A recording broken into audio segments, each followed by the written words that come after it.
বিচার বিভাগ দিয়ে শুরু করি। আজকে যেটা আমরা শুরু করলাম, বিচার বিভাগের প্রথমে আসে সংবিধানের যে অংশটা বিচার বিভাগের, সেটা হচ্ছে আর্টিকেল 94 থেকে আর্টিকেল 117 পর্যন্ত। এখানে 20টা আর্টিকেল আছে। এখানে কয়েকটি আর্টিকেল ওনারা সংশোধন এবং পরিবর্তনের প্রস্তাব করেছেন। তার মধ্যে সুপ্রিম কোর্টের বিকেন্দ্রীকরণ নিয়ে প্রথম কথা হয়েছে। ওনাদের প্রস্তাব হলো যে স্থায়ী বেঞ্চ যেন বিভাগগুলোতে করা হয়। তা আপনারা জানেন যে অষ্টম সংশোধনী একটা ছিল সংবিধানের, এটা অবশ্য সামরিক শাসক এরশাদের সময়। তখন সুপ্রিম কোর্টের বিকেন্দ্রীকরণের জন্য স্থায়ীভাবে যে বিধান আনা হয়েছিল কনস্টিটিউশনে, সেটা চ্যালেঞ্জ হয়ে পরে এটা অসাংবিধানিক ঘোষণা করা।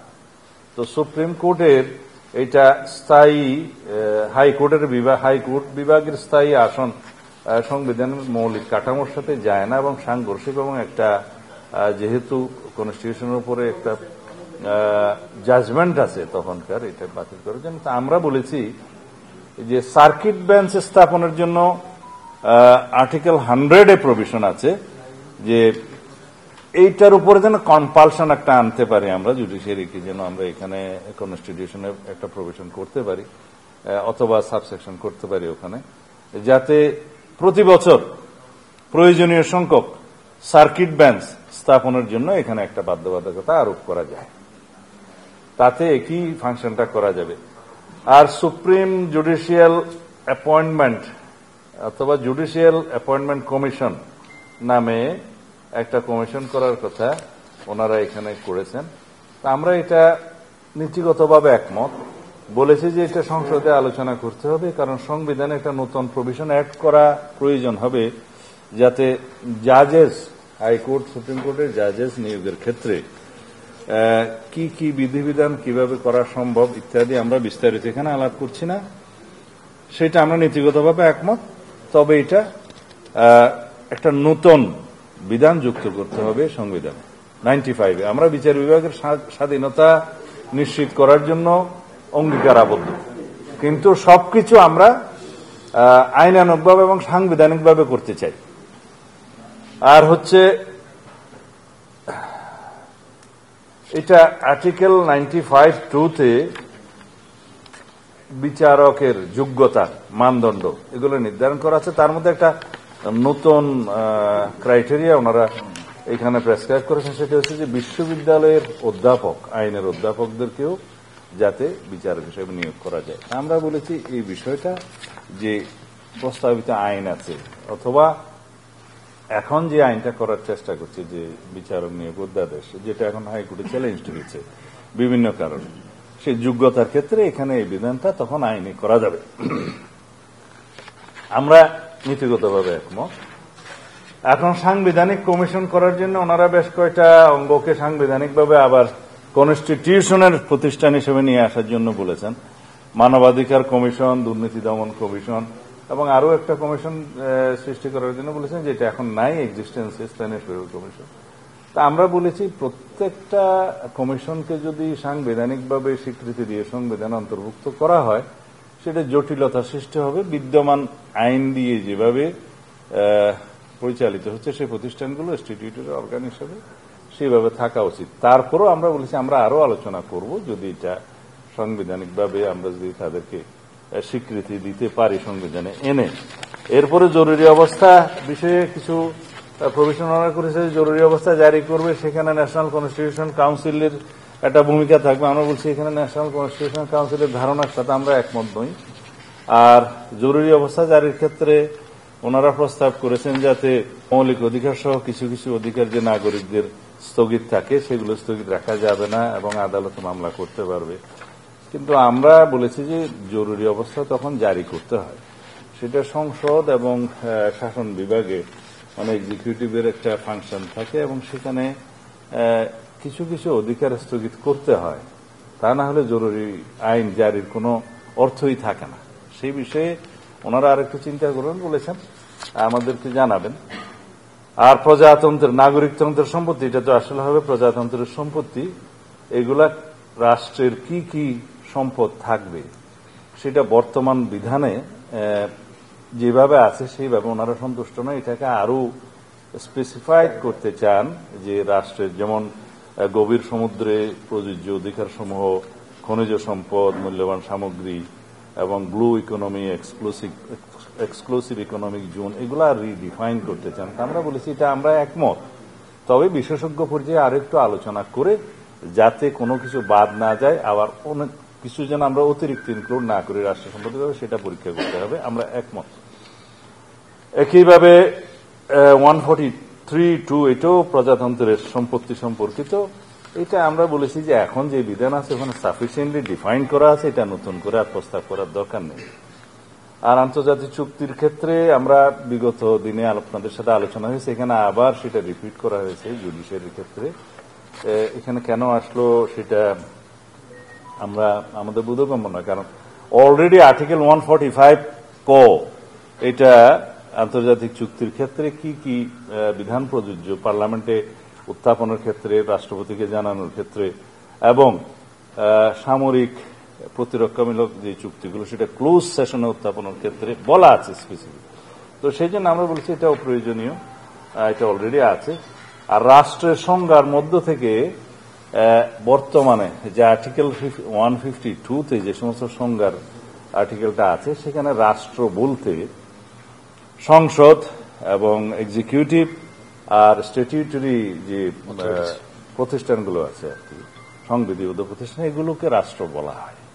কিন্তু ওনারা রাষ্ট্রের সংজ্ঞার মধ্যে বিচার বিভাগকে ইনক্লুড করতে চান। তা আমরা ওনাদেরকে বুঝিয়েছি যে আসলে Republic includes everything, all the organs of the state, judiciary, executive, legislature সহ সকল কিছু।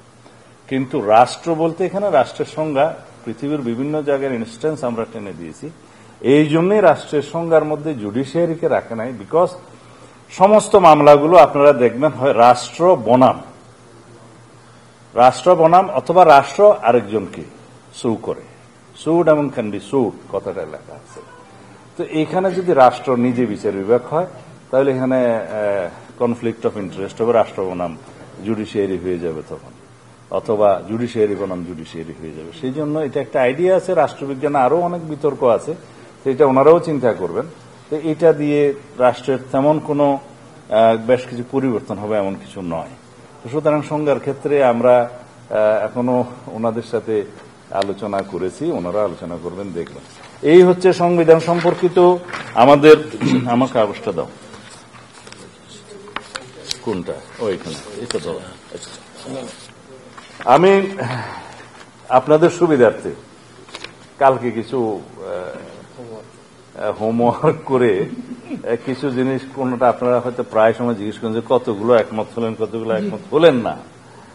আসলে কোন কোন বিষয়ে একমত হয়েছে সেই সমস্ত বিষয়ে অনেক, আপনারা যদি জিজ্ঞেস করতেন যে কি কি বিষয়ে দ্বিমত হয়েছেন সেটা সুবিধা হতো, কারণ আমরা অধিকাংশ ক্ষেত্রে একমত হয়েছি। এখন কিছু কিছু বিষয় আছে যে আরো বিচার বিশ্লেষণ করতে হবে। যেমন আমি প্রথম থেকে বলি, বেশি সময় নিতে পারবো না আজকে। যেমন প্রিয়াম্বলের ক্ষেত্রে সংবিধান যেহেতু আজকে এখন ক্লোজ করতেছি, এরপরে অন্য বিষয় নিয়ে আমরা শুরু করব।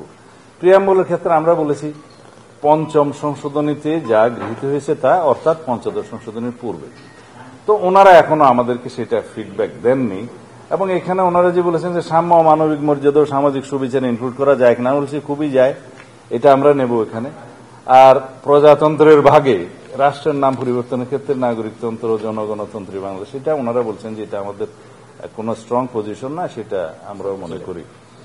আর অন্যান্য বিষয়ে দেখেন রাষ্ট্রধর্ম, ভাষা, প্রতিকৃতি প্রদর্শন, নাগরিকত্ব, সংবিধানের এই যে 7 ক এবং খ বিলুপ্তি, এটা অলরেডি ভার্ডিক্টে আছে, 15th অ্যামেন্ডমেন্টে বিলুপ্ত হয়ে গেছে।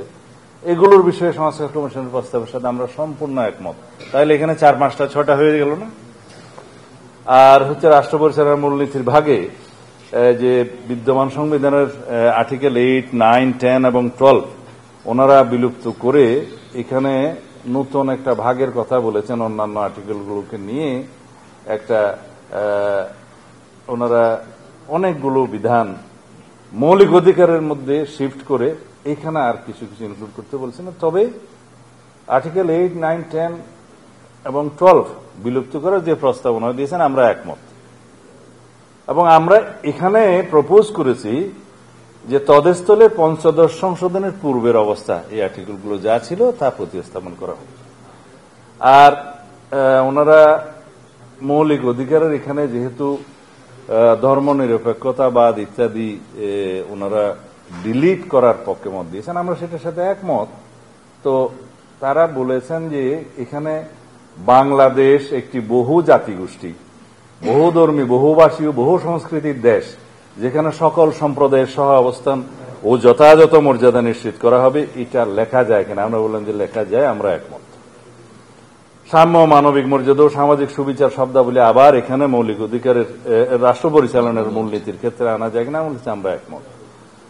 কিন্তু এই ভাগের আর্টিকেল 13, 15, 17, 18, 18 ক, 19, 20, 23, 23 ক ও 24 এইগুলো এই রাষ্ট্র পরিচালনার মূলনীতি থেকে ওনারা শিফট করে ফান্ডামেন্টাল রাইটস সেকশনে নিয়ে বলবৎযোগ্য অধিকার হিসেবে ওনারা প্রস্তাব করেছেন জাতীয় সংবিধানে আসে। তো এইখানে আমাদের যুক্তি ছিল যে আসলে রাষ্ট্র পরিচালনার মূলনীতি যেগুলো আছে সেইগুলোর যদি সমস্ত কিছু ফান্ডামেন্টাল রাইটস সেকশনে শিফট করা হয়, তাহলে এটা রাষ্ট্র এগুলো এনশিওর করতে বাধ্য থাকবে। কারণ fundamental rights must be ensured by the state, এটা হচ্ছে স্টেট পলিসি। কিন্তু রাষ্ট্র পরিচালনার মূলনীতির ক্ষেত্রে যে সমস্ত বিষয়াদি এখানে উল্লেখ আছে, এগুলো সবগুলো যদি বলবৎযোগ্য ফান্ডামেন্টাল রাইটস এর অধিকারের মধ্যে নিয়ে আসি, তাহলে পরে রাষ্ট্রের অর্থনৈতিক, সামাজিক এবং কালচারাল যে সমস্ত রাইটগুলো থাকে আর কি, মানুষের cultural, social and economic rights যেগুলো আছে, এগুলো রাষ্ট্রের ইফিসিয়েন্সি এবং আর্থিক সক্ষমতার উপর নির্ভর করে।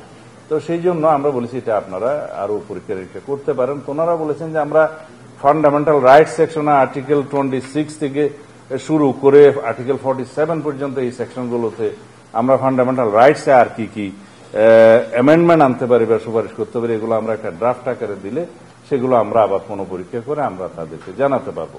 এই বিষয়ে এইটুকু একমত হয়েছে।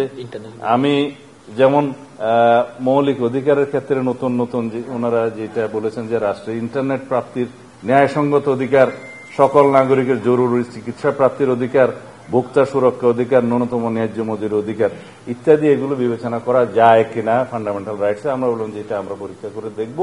তবে ইন্টারনেটের ক্ষেত্রে তো একটা জাতীয় ঐক্যমত্য সৃষ্টি হয়েছে যে এটা এনশিওর করতে হবে রাষ্ট্রকে অ্যাজ ফান্ডামেন্টাল রাইটস। এখানে মজার বিষয় হচ্ছে যে এটা অলরেডি এনশিওর্ড, শুধু রাষ্ট্রের কাজ হবে এটা যেন বন্ধ না করা। তো সুতরাং এটা একটা অলরেডি ইনক্লুড হয়ে গেছে বলা যায়। আর নির্বাহী বিভাগের মধ্যে আপনাদের যেটা ইন্টারেস্টিং বিষয়, আর 2-3 মিনিট নেই। আচ্ছা, আপনি চিন্তা করছেন যে আমি আবার আপনাদের বিরুদ্ধে বলছি। নির্বাহী বিভাগের ক্ষেত্রে প্রধানমন্ত্রীর নেতৃত্বে মন্ত্রিসভা বিষয়টা, এটা টেকনিক্যাল, এটা আসলে হচ্ছে কর্তৃত্বে মন্ত্রিসভা কর্তৃক পরিচালিত হবে সরকার, সেটা আগের বিধান যা আছে তাই হলো। এখানে একমত নই বলতে পারে না। আর রাষ্ট্রপতির ক্ষমতা বৃদ্ধির জন্য আমরা গতবারও বলেছি যে আর্টিকেল 48 সাবসেকশন 3 পর আর একটা নতুন আর্টিকেল আমরা প্রপোজ করব, যেখানে রাষ্ট্রপতির হাতে কি কি ক্ষমতা অর্পণ করা যায় এবং প্রধানমন্ত্রীর সাথে আলোচনা না করে স্বাধীনভাবে রাষ্ট্রপতি কি কি ফাংশন করতে পারবেন সেটা ডিটেইল করা থাকবে। সেটা অনেক বিষয়াদি থাকবে, এখন এই মুহূর্তে আমরা ডিসক্লোজ করছি না। সেটা ওনারা মোটামুটি অ্যাকসেপ্ট করেছেন বলে মনে হয়েছে। আর এখানে যাতে রাষ্ট্রের প্রধানমন্ত্রী এবং রাষ্ট্রপতির মধ্যে ক্ষমতার ভারসাম্য আনয়ন করা যায়, একটা ব্যালেন্সড গভর্নমেন্ট এবং রাষ্ট্র ব্যবস্থা যাতে কায়েম করা যায়, সেই বিষয়টা আমাদের অঙ্গীকার, সেই জন্য আমরা কাজ করছি। আর ন্যাশনাল কনস্টিটিউশনাল কাউন্সিলে যে আমরা একমত নই, কেন একমত নই সেটা প্রতিদিন বলেছি, আজকে না বললেও হবে। আর প্রধানমন্ত্রীর মেয়াদের ব্যাপারে এবং সংসদের উভয় কক্ষের বিষয়ে একটা বলা আছে যে ওনারা 4 বছর করছেন, আমরা বলছি 5 বছর হওয়া উচিত, রাখা উচিত। আর প্রধানমন্ত্রী পদের মেয়াদের ক্ষেত্রে একটা বিতর্ক আছে, সেটা ওনারাও একটা বিকল্প প্রস্তাব দিয়েছিলেন, তবে সেটা এখনো আমরা ফর্মালি পাইনি। আমরা যেটা আমাদের দলের অবস্থান, সেটা আমরা আগেও বলেছি যে পরপর 2 বারের বেশি কেউ কোনো ব্যক্তি প্রধানমন্ত্রী থাকবেন না, অর্থাৎ তারপরে গ্যাপ দিয়ে এর পরে হতে পারে। সেখানে আমাদের যুক্তি হলো যদি আমরা ইলেকশন কমিশনকে স্বাধীন সত্তা হিসাবে কাজ করতে দেই এবং যদি কেয়ারটেকার সরকারটা ইন প্লেস হয়, যেটা হয়েছে মোটামুটি, তাহলে পরে ফ্রি ফেয়ার নিউট্রাল ইলেকশন করা যাবে এবং কেয়ারটেকার গভর্নমেন্টের অধীনে। সেই চর্চার মধ্য দিয়ে যদি জনগণ একটি দলকে যদি বারবার চায়, তার মানে সেটা জনগণ তাদেরকে ম্যান্ডেট দিয়েছে সোভারেন অথরিটি হিসেবে। সেক্ষেত্রে সেই পার্টিরই সেটা স্বাধীনতা থাকা উচিত। তার মানে এটা না যে সবসময় একই ব্যক্তিকে প্রধানমন্ত্রী করা হবে, সেটা পার্টির স্বাধীনতা, যারা মেজরিটি হবে পার্লামেন্টে তাদের। আর একটা বিষয় এখানে আছে যে একই ব্যক্তি, সেটা আরো পরে আসে, আমি এখনই বলি, যাতে 3টি পদে না থাকেন, প্রধানমন্ত্রী, দলীয় প্রধান এবং সংসদ নেতা। এখানে যে মেজরিটি পার্টি, পার্লামেন্টে একটা সংসদীয় দল হয়, সেই মেজরিটি পার্টি তখন ডিসাইড করে কে প্রধানমন্ত্রী হবেন। নেসেসারিলি যে পার্টির চিফ হবেন এমন তো কথা নেই, এরকম ইনস্টেন্স অনেক আছে, কিন্তু হওয়ার প্রভিশনটা ওপেন রাখা উচিত, অপশন রাখা উচিত। আর প্রধানমন্ত্রী যিনি হবেন, এটা দেখা যায় যে পার্লামেন্টে এটা একটা ট্রেডিশন, মানে since the Inception of the political activities, যে প্রধানমন্ত্রী কিন্তু সংসদ নেতা হয়। কিন্তু কোন কোন দেশে সংসদ নেতাকে আলাদাও করেছে, এরকম নজির আছে। বাট এখানে সংসদ নেতার কিন্তু কোনো এক্সিকিউটিভ পাওয়ার নেই। সংসদ নেতা কোনো রাষ্ট্র পরিচালনার ক্ষেত্রে কোনো মন্ত্রণালয় সেরকম নয়, এটা আলাদা এন্টিটি। এটা সংসদে কিছু কার্য থাকে, স্পিকার সংসদ নেতার সাথে আলাপ করে সেই কার্যগুলো করেন এবং বিভিন্ন বিষয়ে সংসদ নেতা হিসেবে প্রধানমন্ত্রী নিজেই সে লাস্ট স্পিচটা দেন বিভিন্ন বিষয়ে। তো এখানে সংসদ নেতা এবং প্রধানমন্ত্রী এটা অনেকটা অবিচ্ছেদ্য অংশের মতো, কিন্তু ইন প্র্যাকটিস দেখা গেছে যে প্রধানমন্ত্রীর হাতে এটা থাকাই সর্বোত্তম পার্লামেন্টের পার্টি বিভিন্ন কাজকর্মের জন্য। এটা এমন না যে একটা প্রধানমন্ত্রীর মতো আর একটা পোস্ট, সেটা নয়। তো যাই হোক, আমাদের এটা রুলস অফ প্রসিডিওর অনুসারে কয়েকটা জায়গায় শুধু সংসদ নেতার উল্লেখটা আছে, যেটা পার্লামেন্টের রুলস অফ প্রসিডিওরে থাকে আর কি। সেটা হচ্ছে বিধি। সেই বিধিতে সংশোধনী এনেও সংসদ নেতার ফাংশনগুলো রিঅ্যারেঞ্জ করা যাবে, রিডিফাইন করা যাবে, সেটা অন্য তেমন বেশি গুরুত্বপূর্ণ বিষয় নয়। তবে এইখানে অন্যান্য বিষয়গুলো আপনাদের সাথে আলোচনা হয়েছে, যেমন আমরা উপদেষ্টা মন্ডলীর সদস্য 14 জন একমত, উপদেষ্টা পরিষদের কার্যাবলীর ক্ষেত্রে যে রুটিন ওয়ার্ক করবে সে বিষয়ে একমত, প্রধান উপদেষ্টা পদত্যাগ করলে যে পরে উপদেষ্টা মন্ডলীর সদস্য থেকে একজনকে নির্বাচিত করা হবে, মনোনীত করা হবে, সেটা একমত।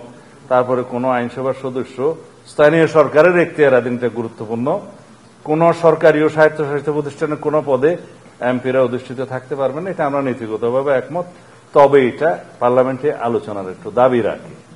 আর স্থানীয় সরকার প্রতিষ্ঠানগুলো লোকাল গভর্নমেন্ট ইনস্টিটিউট বলে আর কি, জেলা সমন্বয় কাউন্সিল প্রতিষ্ঠার ক্ষেত্রে একমত, এবং তবে এটা আইন প্রণয়নের মাধ্যমে করা হবে, সেটা আমরা বলছি। স্থানীয় সরকারের কোন নির্বাচনে দলীয়, মানে যেটা রাজনৈতিক দলের জন্য সংরক্ষিত যে প্রতীক থাকে, সেই প্রতীকটা বরাদ্দ করা হবে না, এই বিষয়ে আমরা সম্পূর্ণ একমত। স্থানীয় সরকার, এটা আমাদের দাবি, স্থানীয় সরকার প্রতিষ্ঠানের যে 4টা স্তর এখানে ওনারা উল্লেখ করেছেন, ইউনিয়ন পরিষদ, উপজেলা, পৌরসভা এবং সিটি কর্পোরেশন, এই বিষয়ে আমরা একমত। এখানে আপনি বলতে পারেন জেলা পরিষদ কোথায় গেল, সেটা পরে দেখা যাবে। ওনারা 4টে স্তর করেছেন, আমরা সেটার মধ্যে একমত, 4টা স্তর। তারপর প্রতিরক্ষা কর্ম বিভাগে আর্টিকেল 61 এবং 63 তে ওনারা কিছু সুপারিশ করেছে, এটা আমরা দেখেছি যে এক্স্যাক্টলি এগুলা বর্তমানে বিধৃত আছে সংবিধানে। এটা সশস্ত্র বাহিনীর অধিনায়কত্বের বিষয় আছে, রাষ্ট্রপতি। তো এগুলো পুনরায় উল্লেখ করার প্রয়োজন নেই। আর শৃঙ্খলা বাহিনীর সদস্যদের মানবাধিকার লঙ্ঘনের বিষয়ে এটা আমরা বলেছি, আমরা মোটামুটি একমত। তবে এটা আরো বিস্তারিত পরীক্ষা নিরীক্ষা করার দরকার, যেহেতু শৃঙ্খলা বাহিনী বলতে আর্টিকেল 152 অনুসারে কনস্টিটিউশনের ইট ইনক্লুডস সশস্ত্র বাহিনীর 3 বিভাগ সহ, পুলিশ সহ এবং রাষ্ট্র কর্তৃক আরো যে সমস্ত বাহিনী নির্মাণ করা হয়, সেগুলো সবগুলো মানে শৃঙ্খলা বাহিনী হিসেবে আমাদের কনস্টিটিউশনের আর্টিকেল 152 অনুসারে শৃঙ্খলা বাহিনীতে অন্তর্ভুক্ত আছে। সুতরাং ঢালাওভাবে আমরা শৃঙ্খলা বাহিনীর ক্ষেত্রে যদি একটা এখানে প্রভিশন রাখি হঠাৎ করে, সেটা একটু ইমব্যালেন্সড হয়ে যেতে পারে, সেই জন্য আরো এটা পরীক্ষা নিরীক্ষা করার দরকার।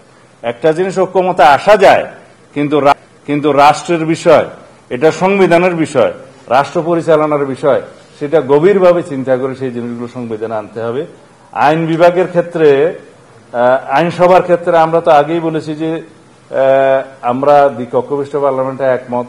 ওনারা সেটার নাম প্রস্তাব করেছেন, আমাদের প্রস্তাব থেকে নিয়ে আপার হাউসের নাম সিনেট, লোয়ার হাউসের নাম জাতীয় সংসদ, আমরা একমত এবং তাদেরকে ধন্যবাদ জানিয়েছি সেজন্য। আর নিম্ন কক্ষের ক্ষেত্রে ওনারা প্রস্তাব করেছেন যে ফার্স্ট পাস্ট দ্য পোস্ট, মানে যে আগে বারটা পার করলো সেই পদ্ধতি, যেটা বলে আর কি FPTP পদ্ধতিতে সরাসরি নির্বাচনের ক্ষেত্রে, সেটা ওনারা প্রস্তাব করেন। সেটা এখন প্রচলিত, এখন যেটা প্রচলিত আমরা একমত। আর নিম্ন কক্ষের মানে উচ্চ কক্ষের না, নিম্ন কক্ষের 400 আসন, তন্মধ্যে 100 নারী আসনের জন্য সংরক্ষিত, এটা আমাদের প্রস্তাব ছিল, এটা আমরা একমত। তবে নারী সংরক্ষিত আসনগুলোর নির্বাচন পদ্ধতি নিয়ে আমাদের মধ্যে ভিন্ন মত আছে। আর 21 বছর বয়স যে এমপিদের জন্য, সেটা আমরা ভিন্ন মত পোষণ করেছি। 2 জন ডেপুটি স্পিকার হবেন, একজন বিরোধী দল থেকে, একজন সরকারের, 2 জনই বিরোধী দল থেকে, আপার হাউস এবং লোয়ার হাউসে, এটা আমাদের প্রস্তাব, আমরা একমত। এবং সংসদের মেয়াদ 5 বছর হবে আমাদের প্রস্তাব, ওনারা 4 বছর করেছেন।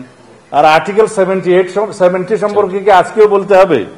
এভরিডে বলে যাচ্ছি, আমাদের প্রস্তাব আগের মতোই আছে। আর সংসদীয় স্থায়ী কমিটির ক্ষেত্রে বিরোধী দলীয় সদস্যদেরকে আমরা বেশ কিছু স্ট্যান্ডিং কমিটি চেয়ারম্যান হওয়ার জন্য আমরা নিজেরা প্রস্তাব করেছি, ওনারা সবগুলো করতে বলেছিলেন, সেটা বাস্তবায়ন হতো না। সেই কমিটিগুলো কোনটা কোনটা হবে আমরা আরো আলোচনার মধ্যে দিয়ে ঠিক করব। এরপরে সংসদের উচ্চ কক্ষ 100 আসন, ওনাদের প্রস্তাব, আমাদেরও প্রস্তাব ঠিক আছে, আমরা একমত। মেয়াদ 5 বছর হবে। আর হচ্ছে সংসদের উচ্চ কক্ষের ফাংশন সম্পর্কে, নিম্ন কক্ষের পাশকৃত যে কোনো বিল উচ্চ কক্ষে একবার যাবে, 1 মাসের মধ্যে তারা বিবেচনা করে আইদার অনুমোদন অথবা মতামত সহ ফেরত পাঠাবে নিম্ন কক্ষে। এই পর্যন্ত ওনাদেরও প্রস্তাব, আমাদেরও প্রস্তাব। ওনাদের অবশ্য অন্যরকম প্রস্তাব ছিল, ওনারা সংশোধিতভাবে বলেছেন, আমরা একমত হয়েছি। এখন সংসদের উভয় কক্ষের 2/3 ভোটে সংসদের মানে সংবিধান সংশোধন হবে, এই বিষয়ে একমত। তবে এরপরে যে গণভোটের ব্যবস্থা ওনারা বলেছেন, এই বিষয়ে আমরা আগেও বলেছি যে গণভোট সব বিষয়ে হবে না। সংবিধান সংশোধনের কিছু আর্টিকেল থাকে, প্রিয়াম্বল মানে প্রস্তাবনা, তারপরে মৌলিক অধিকার ক্ষেত্রে সেকশন 8 মানে আর্টিকেল 8 এবং 48, 56 এবং আর্টিকেল 142 যেটা সংবিধান সংশোধনের বিভিন্ন উপায় বলা আছে, এগুলোর পরিবর্তনের ক্ষেত্রে বর্তমানে ছিল না। 15 অ্যামেন্ডমেন্টে তো গণভোট পার করে মানে এই যে আওয়ামী লীগ সরকার বাতিল করে দিয়েছিল, বাট কোর্টের ভার্ডিক্টের মাধ্যমে 15 অ্যামেন্ডমেন্ট যেটা কেস চ্যালেঞ্জ হয়েছে, ওখানে এসে গেছে, গণভোটকে রিইনস্টেট করা হয়েছে। সেই বিষয় ছাড়া অন্যান্য বিষয়ে গণভোট হওয়া উচিত না। তবে আমরা এখানে প্রভিশন রেখেছি, মানে প্রস্তাব রেখেছি, যদি ভবিষ্যতে পার্লামেন্ট যদি আরো কোন আর্টিকেল চেঞ্জের ক্ষেত্রে গণভোটের জন্য বিধান রাখতে চায়, সেটা ভবিষ্যৎ পার্লামেন্টের বিষয়।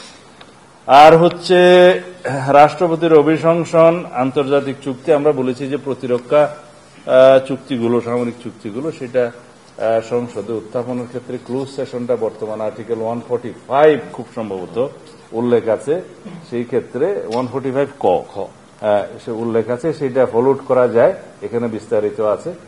আর হচ্ছে অন্যান্য চুক্তিগুলো, বায়োলেটারালগুলো সংসদে পরবর্তীতে উপস্থাপন করা যাবে, সেটাও ওখানে উল্লেখ আছে 145। তো সেটা নাথিং নিউ। আর রাষ্ট্রপতি অভিশংসন প্রক্রিয়ায় যে ওনারা যে প্রস্তাব দিয়েছেন যে উভয় কক্ষের 2/3 ভোটের মধ্যে যে অভিশংসন হবে, আমরা একমত। ন্যায়পাল নিয়োগের ক্ষেত্রে আমরা একমত, শুধু ন্যায়পাল আইনগুলো যথোপযুক্ত সংশোধন করে যোগ্যোপযোগী করার জন্য ওনাদের যে প্রস্তাব, সেটা আমরা সম্পূর্ণ একমত। এরপরে বিচার বিভাগ নিয়ে আমরা তো আলোচনা করেছি, এখানে আমরা আগেই আপনাদের সাথে কথা বলে ফেলেছি মনে হয় বিচার বিভাগ সংক্রান্ত। আপাতত এই কারণ আমাদেরকে আবার আলোচনা শুরু করতে হবে, আমাদের সময় দেওয়া হয়েছিল 15 minute, I took nearly 25 minute. এতগুলো এগ্রিমেন্ট করলাম, বাকিগুলো ডিসএগ্রিমেন্ট বের করে না।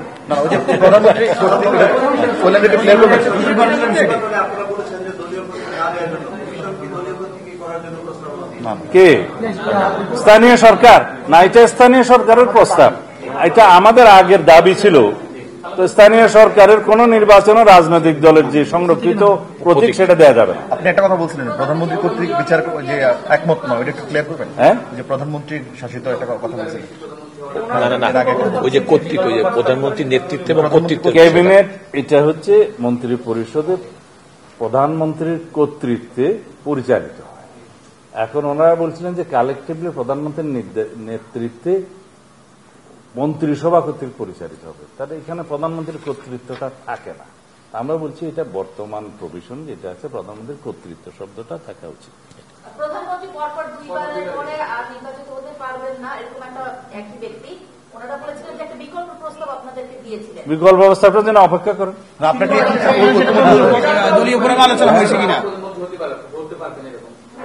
না, আমাদের প্রস্তাবটা তো আমরা ওই জায়গায় আছি। সেটার মানে হচ্ছে এরকম যে 2 কনসিকিউটিভ টার্মস বেশি হতে পারবেন না, তার মানে একাধিক ক্রমে 3 বার হতে পারবেন না, অর্থাৎ 2 বার হওয়ার পরে তারপরে গ্যাপ হবে, এরপরে যদি চাই। সেই জন্য আমরা বলেছি যে এটা গণতন্ত্রের প্র্যাকটিসটা হচ্ছে যে ফ্রি ফেয়ার নিউট্রাল ইলেকশন যদি হয়, যদি কেয়ারটেকার সরকার অধীনে নির্বাচন হয়, যদি গণতান্ত্রিক নির্বাচনের মধ্য দিয়ে, নিউট্রাল নির্বাচনের মধ্য দিয়ে জনগণ সোভারেন অথরিটি হিসেবে যদি কোনো দলকে আবার মেজরিটি দেয়, তাহলে জনগণের সম্মানে সেটা আমরা বলছি যে এটা ডেমোক্রেটিক প্র্যাকটিস হিসাবে সেই অপশনটা থাকা উচিত। নেসেসারিলি একই ব্যক্তি হবেন সেটা কেন ধরে নিচ্ছেন? বিকল্প প্রস্তাবটা ওনারা আমাদেরকে এখনো ফর্মালি দেয়নি।